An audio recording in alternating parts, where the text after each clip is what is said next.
Губернатор дегендерди жоюш керек. Губернаторлардын бүгүн не кереги бар? Акимдерди бүгүн болбосо келечекте аларды да жоюш керек. Айыл өкмөт менен 453 айыл өкмөттү аны кыскартып 200-ün тегерени кылып премьер-министр алар менен түз иши сизге эмне кереги бар ортомчулардын? Ортомчулардын эмне кереги бар? Аларды лента кыркып чоңдор тосуп жаткандан башка эмне иш кылат алар? Айыл өкмөттүн өзүнө бүт мүмкүнчүлүктү бериш керек. Каржы маселесин дагы 50%дан кем калбаган өзүндө калдырып, өздөрү чечсе, ошондо кызыктар болот. Ошондо мүмкүнчүлүк болот жылганга. Менин оюмча ушуга барышыңыздар керек. Сиздин оюңуз жана акимдерди күчтөндүрүү, ал дагы сиз дагы өзүңүздүн бир оюңуз ушундайдыр, бирок менин оюм ушундай да, көп элди аралап жүргөндө дагы биз Турдубаевич, бул боюнча сиздер менен да кеңешебиз. Мына мурдагы президент келгенде административдик территориалдык реформа деп бекитип, өкмөткө тапшырган, бирок ошол указ менимче кыймылдаган эмес. Сөз бойдан калган, ошол бойдан. Ошон үчүн бул маселеге абдан кылдат карашыбыз керек. Административдик территориалдык реформа жаатында сиз айткан область, район боюнча муну баарын тактап туруп, кээ бир кадамдарга албетте барышыбыз керек. Эл өзүнүн жетекчилерин өзү шайлаш керек. Өзүнүн айыл өкмөтүн, өзүнүн депутатын, керек болсо мектептин директорлорун, ошо коллектив менен ата-эне бүт өздөрү шайлап, өздөрү кылыш керек. Өздөрүнө бүт мүмкүнчүлүктү элге, бийликти, жерлерди кайтарып беришибиз керек. Жанагы вертикал власти деген бул эски түшүнүк менен дагы деле жашап келебиз. Аны менен биз алдыга жылбаганыбыздын 30 жыл бул тастап Азыр буюрса мына конституциялык референдум конституция боюнча өтсө, ошого жараша менимче бардык мыйзамдар ошол тартипке келет го деп ойлойм да. Рахмат сунуштарыңызга. Анан бул жерде мен туризм бизде эң негизги локомотив болуш керек. Биздин шарт дүйнө жүзүндө аз эле өлкөлөрдө 4 мезгил бар бизде. Өмүр бою 365 күн саратан болгон ошо Дубайлар ошолор өнүгөт. Бизде 4 сезонду биз ушунчалык пайдалана албайбыз да. Себеп дегенде бул жерде эмне? Тоскоолдуктар көп. Тоскоолдуктар аэропорттон киргенден баштап ошол бизге безвизовый кылып, коопсуздукту баарын ордуна коюп, биз ошол туризмди эгер ордуна койгон болсок, биздин мигранттарыбызды эшелондоп жөнөтпөй, мигранттарды эшелондоп кайтарып келгенге мүмкүнчүлүк болот. Алардын баарына жумуш болот. Себеп дегенде биздин миллионго жакын мигранттарыбыз булар үйрөнүштү, тейлөө кандай өзүнүн услугасын сатканды, тейлөөнү булар үйрөнүштү. Баардык бүт өлкөлөрдөн. Ошолор келип өзүнүн мекенинде, өзүнүн жеринде. Биз айтабыз, кыргыз меймандос. Акыркы бекиткенин конокко берет. Конокко бекитет. Ошону акчага сатышсын. Услуга ар бир үй өзүнүн үйүн, өзүнүн тоодогу дачасын, башкасын. Туризм, эгер туризмди бизге потокту биз көбөйткөн болсок, мен мындан башка локомотив боло турган, башка киреше келе турган тармактардын эң алдыңкысы деп эсептейт элем. Биз тескерисинче ушул туризм тармагына сиз жакшылап багыт койгон болсоңуз, биздин мигранттарыбыз да кайтып келип өз мекенинде, өз жеринде, өзүнүн үйүндө жашап, өзүнүн үйүндө иш кылмак.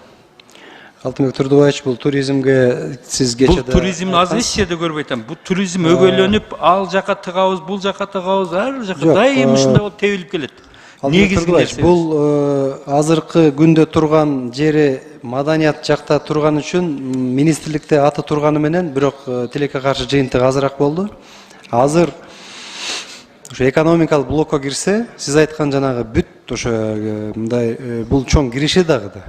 Кыргызстанды мындай меймандостугун эле тааныттырбастан маданиятын бул сиз айткандай чоң киреше. Ар бир үй бүлөгө да киреше алып келчү тармакта, бир айылга, районго, ар бир үй бүлөгө киреше алып келчү. Сиз айткандай 4 мезгилде ар кандай коноктосо болот да. Мына кышкысын лыжа, жайкысын жайлоолор. Биздин мына Кыргыздын азыр курулуп жаткан этнокомплекстер мисалы үчүн да, ушуну албетте муну бир өзүнчө бир иш чара кабыл алып, муну бир четте калтырып койбой өзүнчө бир блок кылып алып барсак, бул как киреше катары дагы мына азыркы блокто жакшы киреше бериш керек да, бюджетке дагы. Мен бир жерде отуруп, бир жөнөкөй эле бир бала менен сүйлөшүп отуруп, мынтип айт. Биз конок келсе кайга апарабыз, Супарага деп сөз болуп атты да. Ошол бала айтып атат.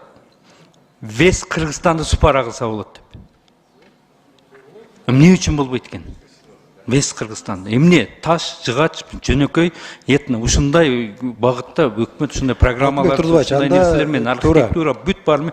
Ушул багытта современный этно кылып туруп, ушундай багытта иштесе, туризмди күчөтсөк, эмне үчүн болбойт? Бул багытта эч бир өкмөттүн шымалга чейин бир алдыга иштегенин байкабай келебиз.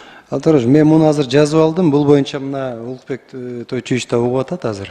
Биз ушул жаатында азыр мына тиешелүү башка органдар менен өзүнчө мына сиз менен да кеңешебиз. Өзүнчө бир программа иштеп чыгалык. Анткени бул чындыгында мына Швейцария, башка өлкөлөргө барсаңыздар дагы эң кирешелүү тармак да. Эң кирешелүү тармак.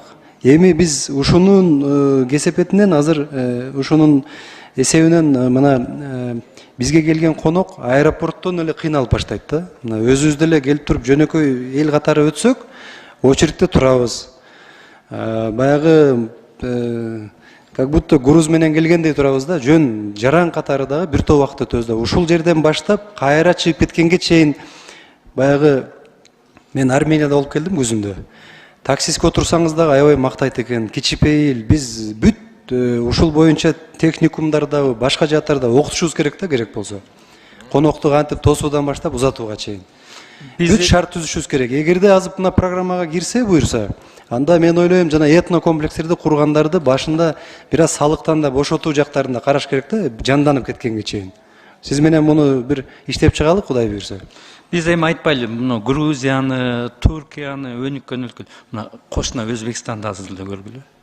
Мына акыркы 1 жыл, 2 жыл Өзбекстан кандай багыт менен кетти ушу туризм.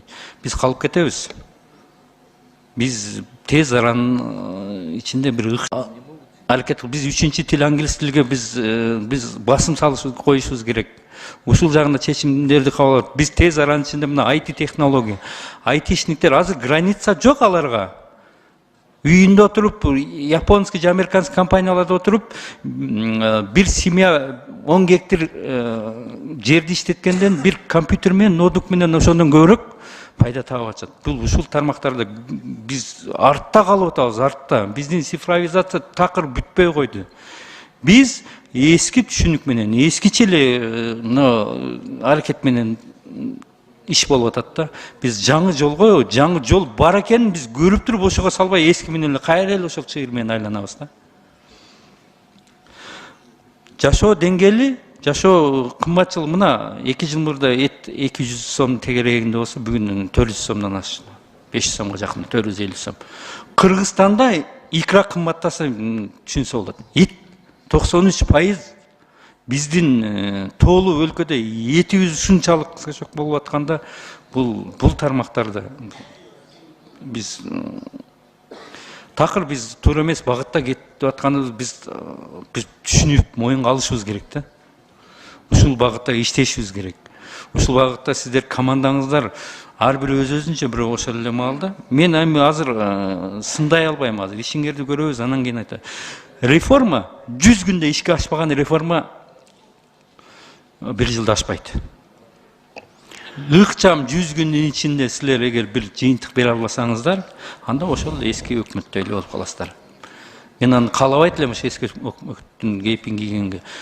Бирок аракет кылышыңыздар керек да. Мен ушундай чындап ушул оор мезгилде алдыга жылышканды каалайт. Турлубай, сизге чоң рахмат. Чын жүрөктөн баягы эң жөнөкөй бирок көйгөйлүү мындай элге пайдасы тие турган, элдин жашоосуна отур маселелерди айттыңыз. Албетте азыркы өзгөрүүлөр жасаганда бизге өтө көп каршылыктар болот.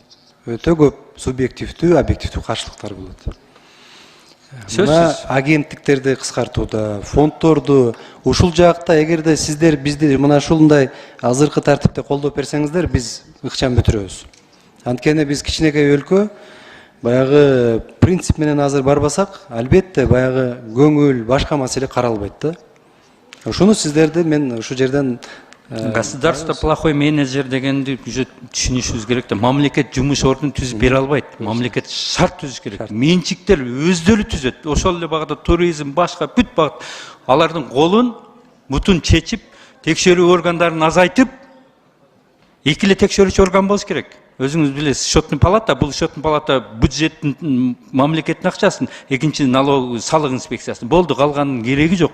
Мисалы үчүн азыр финполицияны милицияга берип атасыздар. Милициядагы БЭПтин мурдагы эмеси кайра келет да, ал дагы эмеси көрүнөт. Андай сөз ушу кээ бирлер айтат, мен ошол жерден айтып коеюн. Бул